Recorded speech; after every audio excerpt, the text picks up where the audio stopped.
ശലഭം southern bird wing കേരളത്തിലെയും പശ്ചിമഘട്ടത്തിലെയും ഏറ്റവും ആകർഷകമായ ശലഭങ്ങളിൽ ഒന്നാണ്. ഇതിന്റെ വലിപ്പവും പറക്കാനുള്ള പ്രത്യേക രീതിയും കൊണ്ടാണ് ഇതിന് ഗരുഡൻ എന്ന പേര് ലഭിച്ചത്. ഇതിനെക്കുറിച്ചുള്ള പ്രധാന വിവരങ്ങൾ താഴെ നൽകുന്നു. പ്രധാന പ്രത്യേകതകൾ. ഇന്ത്യയിലെ ഏറ്റവും വലിയ ശലഭം. ഒരു കാലത്ത് ഇന്ത്യയിലെ ഏറ്റവും വലിയ ചിത്രശലഭമായി കണക്കാക്കപ്പെട്ടിരുന്നത് ഗരുഡശലഭത്തെയാണ്. ഇപ്പോൾ ആ പദവി ഗോൾഡൻ ബേർഡ് വിങ്ങിനാണ്. ശാസ്ത്രീയ നാമം ട്രോയിഡസ് മൈനോസ്. സംസ്ഥാന ശലഭം. കർണാടകയുടെ ഔദ്യോഗിക സംസ്ഥാന ശലഭമാണിത്. കേരളത്തിലും ഇവയെ ധാരാളമായി കാണപ്പെടുന്നു. രൂപഭാവങ്ങൾ. ചിറകുകൾ. മുൻചിറകുകൾ കറുത്ത നിറത്തിലും പിൻചിറകുകൾ തിളങ്ങുന്ന മഞ്ഞ നിറത്തിലുമാണ്. മഞ്ഞ ചിറകുകളിൽ കറുത്ത പൊട്ടുകൾ കാണാം. വലിപ്പം. ചിറകു വിരിക്കുമ്പോൾ ഏകദേശം 140 മില്ലിമീറ്റർ മുതൽ 190 മില്ലിമീറ്റർ വരെ വീതിയുണ്ടാകും. ശരീരം. തലയും നെഞ്ചും കറുത്ത നിറത്തിലും വയറിന്റെ ഭാഗം മഞ്ഞ നിറത്തിലുമാണ്. ജീവിതചക്രവും ഭക്ഷണവും. 1. ഭക്ഷണ സസ്യം ഹോസ്റ്റ് പ്ലാന്റ്. ഗരുഡശലഭം മുട്ടയിടുന്നത് പ്രധാനമായും ഗരുഡക്കൊടി, ഇന്ത്യൻ ബേർത്ത് വോർഡ്, അരിസ്റ്റോലോക്കിയ ഇൻഡിക്ക, ഈശ്വരമുല്ല എന്നീ ചെടികളിലാണ്. 2. വിഷാംശം. ഗരുഡക്കൊടിയിലെ വിഷാംശം ഈ ശലഭപ്പുഴുക്കൾ ആഗിരണം ചെയ്യുന്നു. അതിനാൽ ഇവയെ പിടിക്കാൻ പക്ഷികൾ ഭയപ്പെടുന്നു. 3. സവിശേഷത. മറ്റ് ശലഭങ്ങളെ പോലെയല്ല, ഗരുഡനെ പോലെ ഉയരത്തിൽ വട്ടമിട്ട് പറക്കാനുള്ള കഴിവ് ഇവയ്ക്കുണ്ട്. ഒരു ലഘു താരതമ്യം. സവിശേഷത. വിവരങ്ങൾ. നിറം കറുപ്പും തിളങ്ങുന്ന മഞ്ഞയും. പ്രധാന ശത്രുക്കൾ കുറവാണ്, വിഷാംശം ഉള്ളതിനാൽ. കാണപ്പെടുന്ന ഇടങ്ങൾ. പശ്ചിമഘട്ടം, വനാന്തരങ്ങൾ, തോട്ടങ്ങൾ.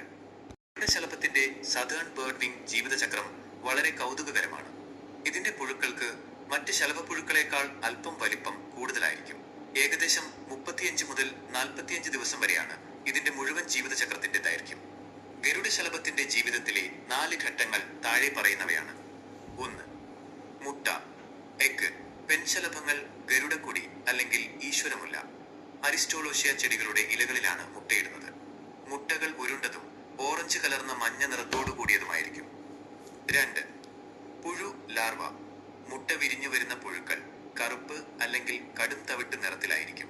ഇവയുടെ ശരീരത്തിൽ ചുവപ്പ് അല്ലെങ്കിൽ പിങ്ക് നിറത്തിലുള്ള ചെറിയ മുള്ളുകൾ പോലുള്ള അവയവങ്ങൾ, ട്യൂബർക്കിൾസ് കാണാം. വിഷാംശം. ഗരുഡക്കൊടിയിലെ അരിക്കോളിക് ആസിഡ്, അരിസ്റ്റോലോഷിക് ആസിഡ് പുഴുക്കളുടെ ശരീരത്തിൽ ശേഖരിക്കപ്പെടുന്നു. ഇത് പുഴുവിനെ ഭക്ഷിക്കാൻ വരുന്ന പക്ഷികൾക്കും മറ്റ് ജീവികൾക്കും അപകടകരമാണ്. 3. പ്യൂപ്പ, പൂപ്പ. പുഴു വളർച്ച പൂർത്തിയായാൽ സുരക്ഷിതമായ ഒരു സ്ഥലത്ത് തൂങ്ങിക്കിടന്ന് പ്യൂപ്പയായി മാറുന്നു. ഇതിന്റെ പ്യൂപ്പയ്ക്ക് ഇളം പച്ചയോ തവിട്ടോ നിറമായിരിക്കും.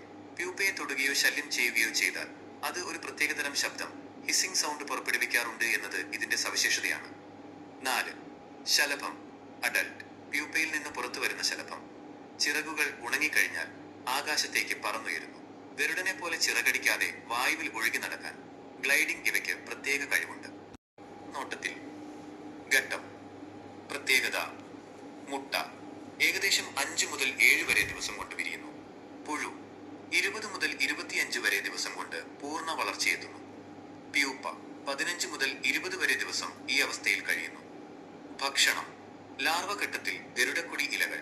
ശലഭമായാൽ പൂമ്പാറ്റെ നിന്നെ കാണാൻ എന്തോരു ചേലാണ്, പൂക്കളിലെ തെനന്തു പവണ കാണാൻ എന്തോരു ചേലാണ്. വാലി പറക്കുന്ന പൂമ്പാറ്റെ, അണ്ണപ്പകിട്ടുന്ന പട്ടം പോലെ തുള്ളി കളിക്കുന്ന പൂമ്പാറ്റെ, ഞങ്ങളും കൂടിയിട്ട് നിന്റെ കൂടെ. മഞ്ഞയുണ്ട്, ചുവപ്പുമുണ്ട്, കറുപ്പുമുണ്ട്, പുള്ളികള. നിലയുണ്ട്, പച്ചയുണ്ട്, വെളുപ്പുമുണ്ട്, പുള്ളികള. കണ്ണഞ്ചു മരത്തിൽ പറന്ന പൂമ്പാറ്റെ ഞങ്ങളുടെ കൂടെ വരുമോ നീ? പുള്ളിയൊടുപ്പിട്ട പൂമ്പാറ്റെ നിന്നെ കാണാൻ എന്തോരു ചേലാണ്, പൂക്കളിലെ തെനന്തു പവണ കാണാൻ എന്തോരു ചേലാണ്. വാലി പറക്കുന്ന പൂമ്പാറ്റെ, അണ്ണപ്പകിട്ടുന്ന പട്ടം പോലെ തുള്ളി കളിക്കുന്ന പൂമ്പാറ്റെ, ഞങ്ങളും കൂടിയിട്ട് നിന്റെ കൂടെ. മഞ്ഞയുണ്ട്, ചുവപ്പുമുണ്ട്, കറുപ്പുമുണ്ട്, പുള്ളികള. നിലയുണ്ട്, പച്ചയുണ്ട്, വെളുപ്പുമുണ്ട്, പുള്ളികള. കണ്ണഞ്ചു മരത്തിൽ പറന്ന പൂമ്പാറ്റെ ഞങ്ങളുടെ കൂടെ വരുമോ നീ?